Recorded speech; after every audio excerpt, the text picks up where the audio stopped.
अस्सलाम वालेकुम students, I hope आप सब लोग ठीक होंगे। मैं हूँ रुतबा शकील और आज हम करने वाले हैं क्लास 7th इंग्लिश के क्वेश्चन आंसर्स, जो कि है पहला चैप्टर जिसका नाम है 3 क्वेश्चंस। So let's start. और first question is why did the king want to know answer to 3 questions. जो बादशाह था वो उसने कुछ 3 सवाल किए थे, वो उनका जवाब जानना चाहता था। वो क्यों जानना चाहता था? Answer: The king wanted to know the answers to 3 questions as he wished to become a great ruler. बादशाह इसीलिए चाहता था अपने 3 सवालों का जवाब क्योंकि वो बहुत ज़्यादा अच्छा हुक्मरान बनना चाहता था। Question number 2, messengers were sent through out the kingdom. जो मैसेंजर्स होते हैं जो बात पहुंचाते हैं किसी और तक, एक की बात दूसरे तक पहुंचाते हैं, उनको क्यों भेजा गया था पूरे साम्राज्य में? फिर ऑप्शंस दिए गए हैं टू फेच वाइज मैन, क्या वो किसी अक्लमंद आदमी को लाने के लिए गए थे? To find answers to the questions, क्या वो अपने सवालों के जवाब ढूंढने के लिए गए थे? To look for the wise hermit, hermit उसको बोलते हैं जो अपने रिलीजन के लिए जंगलों में रहता हो या कहीं दूर रहता हो, उसको ढूंढने के लिए गए थे। To announce a reward for those who could answer the question, या ये बताने के लिए गए थे कि जो क्वेश्चंस का आंसर बोलेंगे उनको कुछ इनाम दिया जाएगा। मार्क योर चॉइस, इनमें से आपको एक ऑप्शन को टिक करना है जो कि है दूसरा, वो अपने सवालों के जवाब ढूंढने के लिए गए थे। अब है दूसरा कॉम्प्रहेंशन चेक, जिसका पहला क्वेश्चन है many wise man answered the Kings question. इसको हमें कंप्लीट करना है, तो इसका आंसर है many wise man answered the Kings questions but their answers were so varied that the king was not satisfied. बहुत सारे अक्लमंद आदमियों ने बादशाह के सवालों का जवाब दे दिया, लेकिन वो बादशाह उन जवाबों से सहमत नहीं था क्योंकि हर एक के जवाब मुख्तलिफ थे। Question number 2, someone suggested that there should be a council of wise men. Council होता है कोई ग्रुप या एसोसिएशन, तो इसका आंसर है someone suggested that there should be a council of wise men to help the king act at the right time. किसी ने बोला था कि कोई ग्रुप होना चाहिए अक्लमंद लोगों का जो बादशाह की मदद करे सही टाइम पे फैसला लेने के लिए। Question number 3, someone else suggested that the king should have a timetable. तो तीसरा क्वेश्चन बोल रहा है कि किसी ने बादशाह को बोला था कि उनके पास टाइम टेबल होना चाहिए, तो इसका आंसर इसके बाद है एंड फॉलो इट स्ट्रिक्टली, जो कि बादशाह को बहुत ज़्यादा सख्ती से फॉलो करना चाहिए। Question number 4, the king requested the hermit dash. King ने मिन्नत की हर्मिट को, हर्मिट मैंने आपको पहले बोला क्या होता है, तो इसका आंसर है the king requested the hermit to answer 3 questions. King ने मिन्नत की हर्मिट को कि वो बादशाह के 3 सवालों का जवाब दे। Question number 5, the king washed and dressed the bearded man sworn. इसका आंसर है the king washed and dressed the bearded man sworn but the bleeding would not stop. जो बादशाह था उसने वहाँ पे एक आदमी था जिसकी दाढ़ी थी, उस बादशाह ने उसके ज़ख्म को साफ़ किया और उसको ड्रेसिंग की, लेकिन खून फिर भी नहीं रुका। वर्किंग विद द टेक्स्ट, अब हमें टेक्सचुअल क्वेश्चंस करने हैं, जिसका पहला क्वेश्चन है why was the king advised to go to magicians. बादशाह को क्यों बोला गया था कि आप जादूगरों के पास जाए? इसका आंसर है some of the wise man thought that to decide the right time to do something one must look into the future and only magicians were able to do that, so they advised the king to go to the magicians. कुछ अक्लमंद आदमियों को लगता था कि सही वक्त decide करने के लिए या कोई काम करने के लिए हमें फ्यूचर का पता होना चाहिए, तो जो काम सिर्फ जादूगर कर सकते हैं, तो इसीलिए उनको एडवाइस किया गया था, उनको बोला गया था कि आप मैजिशियंस के पास जाए। Question number 2, in answer to the second question whose advice did the people say would be important to the king. दूसरे सवाल के जवाब को ढूंढने के लिए लोगों को क्या लगता था कि किसकी सलाह बादशाह के लिए ज़रूरी रहेगी? इसका आंसर है in answer to the second question, दूसरे सवाल के जवाब के लिए some wise man believed that the king should have some counsellors to give him advice. कुछ लोगों को लगता था कि बादशाह के पास काउंसलर्स होने चाहिए। काउंसलर्स जो वो लोग होते हैं जो आपस में मशवरा करें, उसको एडवाइस देने के लिए, उसको सलाह देने के लिए। सम अदर्स सेड प्रीस्टस, और कुछ बोल रहे थे कि बादशाह को प्रीस्टस की ज़रूरत है। प्रीस्टस मतलब जो पुजारी होते उनकी ज़रूरत है। Some other wise men said that doctors' advice was most important and yet some others believed that soldiers were the most important. और कुछ लोगों को ऐसा लगता था कि डॉक्टर्स की सलाह ज़्यादा ज़रूरी रहेगी और कुछ ऐसा बिलीव करते थे, ऐसा गुमान करते थे कि सोल्जर्स की सलाह ज़्यादा ज़रूरी रहेगी बादशाह के लिए। Question number 3, what suggestions were made in answer to the third question. कौन कौन से सजेशंस दिए गए थे तीसरे क्वेश्चन के बेसिस पे। इसका आंसर है in answer to the third question that is what is the most important thing to do. तीसरे क्वेश्चन के जवाब में जो कि था कि कौन सी ऐसी चीज़ है जो कि ज़रूरी है करनी, उसके आंसर में हमें बोला गया था, मतलब बादशाह को बोला गया था, some wise man responded that science was the most important thing. किसी ने बोला था कि साइंस बहुत ज़्यादा ज़रूरी चीज़ है करने के लिए। Some others believe that fighting was the most crucial thing to do for a king.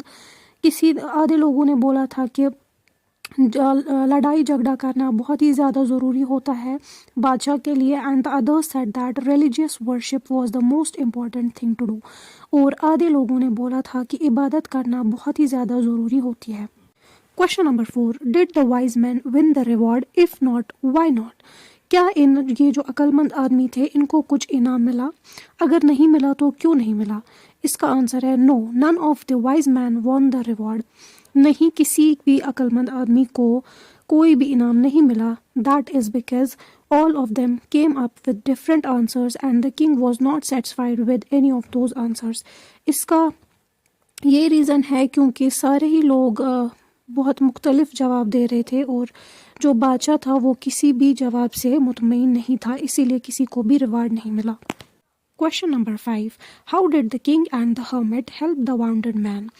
बादशाह और हर्मिट ने कैसे एक ज़ख्मी आदमी की मदद की। इसका आंसर है first of all the king cleaned the wound bye washing it. सबसे पहले बादशाह ने उस ज़ख्म को साफ़ किया, उसको क्लीन किया। Then he covered the wound with his handkerchief. फिर उसने अपनी हैंकी से उसको कवर किया। He continue to dress the wound until the bleeding stopped entirely.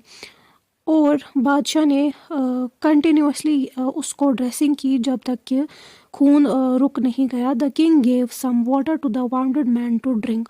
और बादशाह ने उसको पानी दिया पीने के लिए। The king and the hermit carried the wounded man inside the hut and let him take rest in the hut in the night.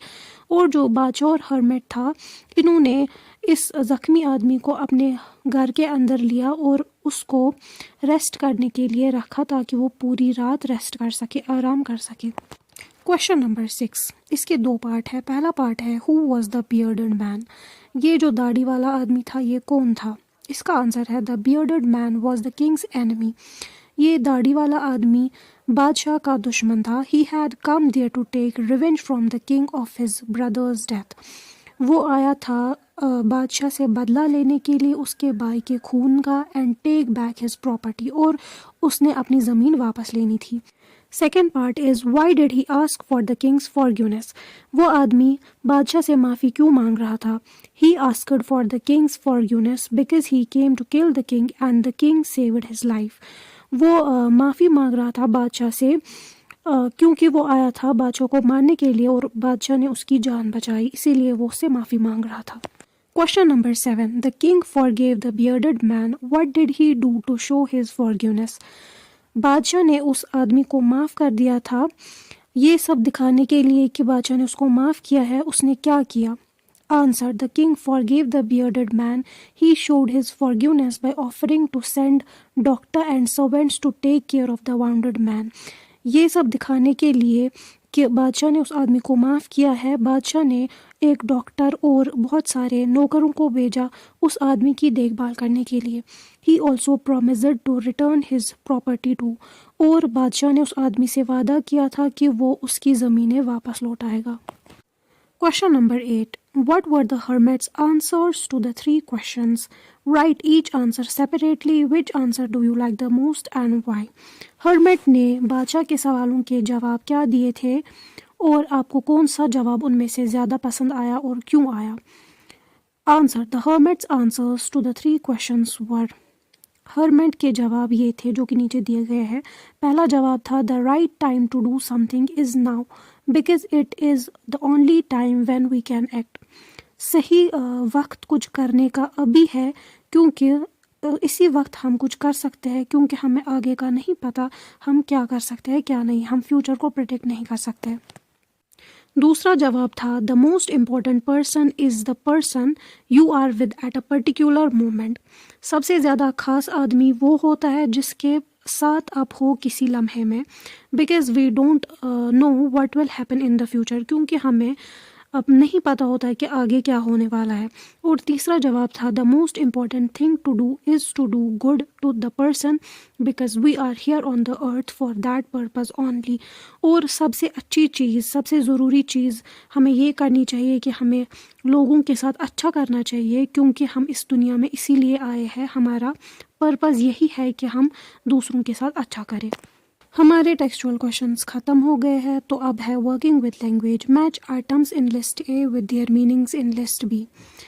List A में हमें कुछ वर्ड्स दिए गए हैं और लिस्ट बी में उनके मीनिंग्स बताए गए हैं। हमें इन वर्ड्स को उनके मीनिंग्स के साथ जोड़ना है। जैसे कि एग्जाम्पल में दिखाया गया है, फेंटेड का मतलब है लॉस्ट कॉन्शियसनेस, मतलब जो अपना मतलब जिसको दुनिया का पता ना हो कि क्या हो रहा है दुनिया में, जो अपना जहनी तवाज़ुन खो बैठा हो। तो पहला है वाउंडेड। वाउंडेड यहाँ पे हमें देखना है, वाउंडेड का मतलब होता है सिवियरली इंजर्ड, जो कि बहुत ज़्यादा ज़ख्मी हुआ हो उसको वाउंडेड बोलते हैं। अवोक, अवोक का मतलब होता है got up from the sleep, मतलब जाग जाना नींद से। तीसरा है फॉरगिव। फॉरगिव का मतलब होता है पैरडॉन, मतलब माफ़ करना। चौथा है फेथफुल। फेथफुल का मतलब होता है लॉयल, जो कि आपके साथ वफादार हो। पांचवा है पिटी। पिटी मतलब फील सॉरी फॉर, जिसके लिए आपको बुरा लगे। छठा है beds. Beds mean small patch of ground for plants. Beds मतलब कोई छोटी सी ज़मीन जो पौधों के लिए हो। और सेवेंथ है रिटर्न। रिटर्न का मतलब होता है गिव बैक, मतलब वापस करना, कोई चीज़ वापस करना। Use any 3 of the above words in sentences of your own. You may change the form of the word.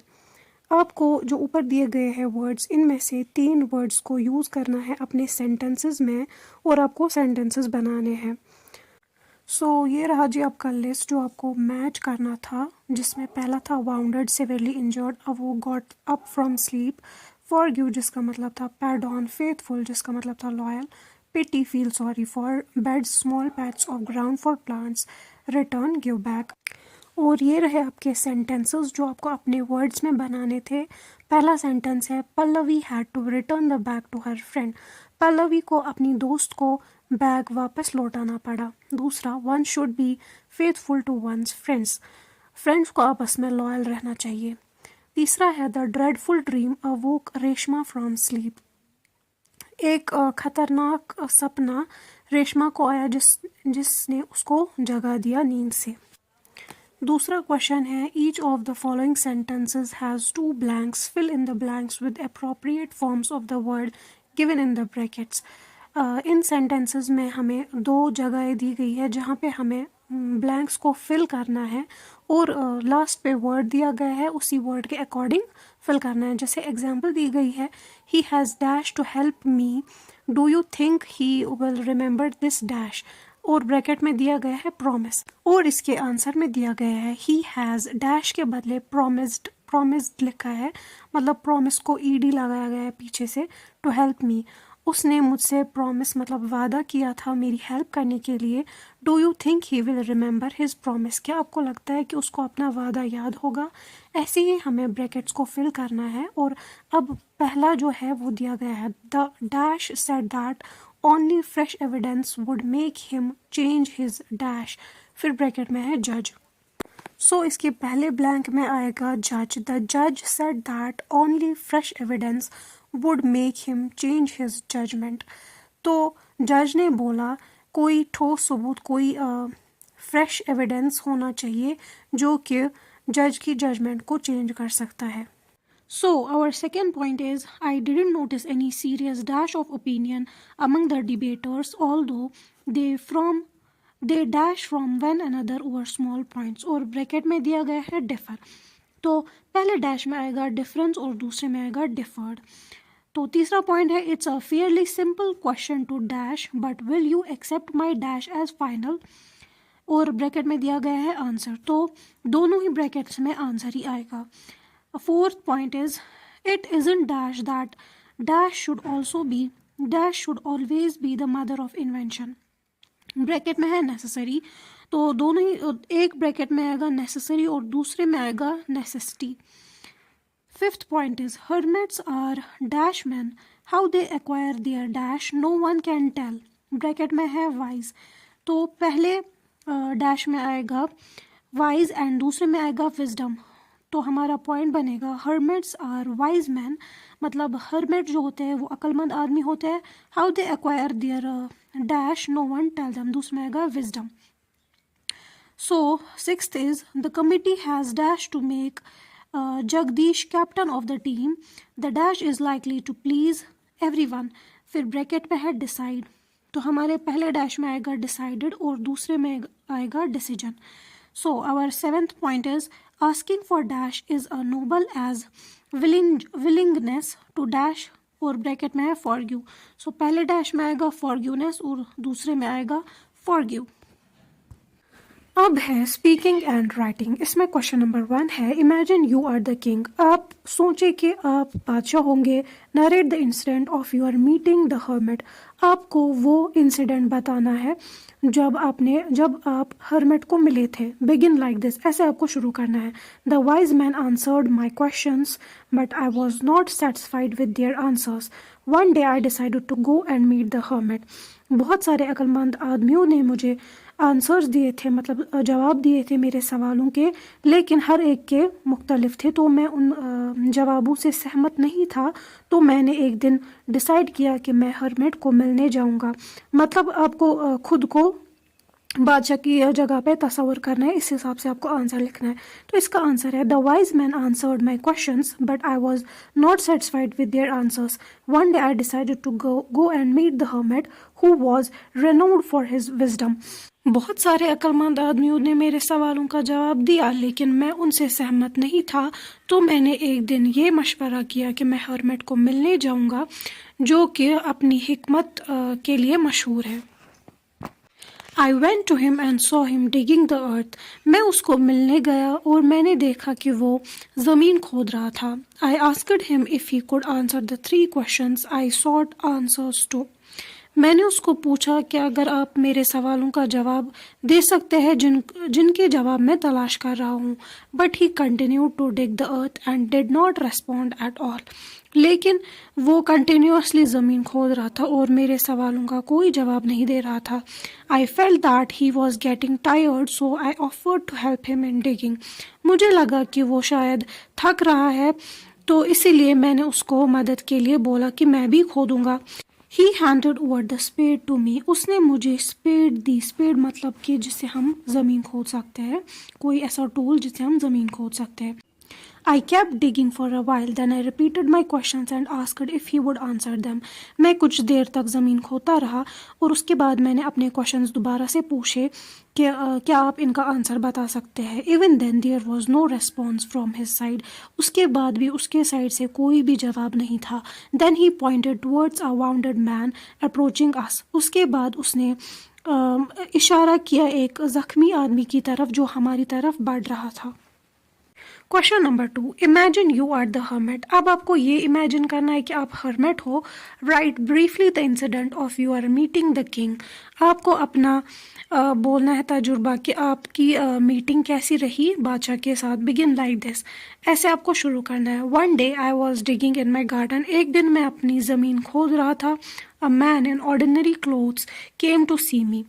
एक आदमी जो कि आम कपड़ों में आया हुआ था मुझे मिलने के लिए। आई knew he was the king. लेकिन मुझे पता था कि वो बादशाह है। इसका आंसर आएगा, one day I was digging in my garden. A man in ordinary clothes came to see me. I knew he was the king but remained calm. एक दिन मैं अपनी ज़मीन खोद रहा था। एक आदमी मुझे मिलने के लिए आया जो कि आम कपड़ों में आया हुआ था। मुझे पता था कि वो बादशाह है, लेकिन मैं चुप रहा। He told me that he sought answers to 3 questions and wanted me to answer those. उसने मुझे बोला कि मैं अपने 3 सवालों का जवाब ढूंढ रहा हूँ जिसके मुझे जवाब चाहिए। I politely greeted him and then continued to dig the earth. मैंने उसको यहाँ से कुछ भी नहीं बोला और मैं कंटिन्यूसली अपनी ज़मीन खोद रहा था। I was continuously digging and felt tired. मैं कंटिन्यूसली ज़मीन खोद रहा था और मैं थक गया। Seeing this the king offered me help. ये देख के मुझे बादशाह ने मदद के लिए बोला। I accepted and handed over the spade to him. मैंने ये मदद उसकी कबूल की और मैंने उसको अपनी स्पेड दे दी, मतलब जिससे ज़मीन खोदते हैं वो उसके पास दी। He began to dig and after some time he again asked me the same 3 questions. वो कुछ टाइम के लिए खोद रहा था ज़मीन, उसके बाद उसने मुझसे फिर से वही 3 सवाल किए। I still choose not to respond and offered him help if he was tired. मैंने फिर भी उसके सवालों का जवाब नहीं दिया, या हालांकि मैंने उसको यहाँ से बोला कि अगर आप थक गए हो तो मैं आपकी मदद करूँगा। He refused and continued to dig. उसने मना किया और वो कंटिन्यूसली ज़मीन खोद रहा था। After some time I saw a wounded man approaching us. उसके कुछ समय बाद मैंने एक ज़ख्मी आदमी को देखा जो कि हमारी तरह बढ़ रहा था। तो इसी के साथ हमारा ये वाला चैप्टर ख़त्म होता है। मिलते हैं दूसरे चैप्टर के साथ, तब तक के लिए अल्लाह हाफ़िज़।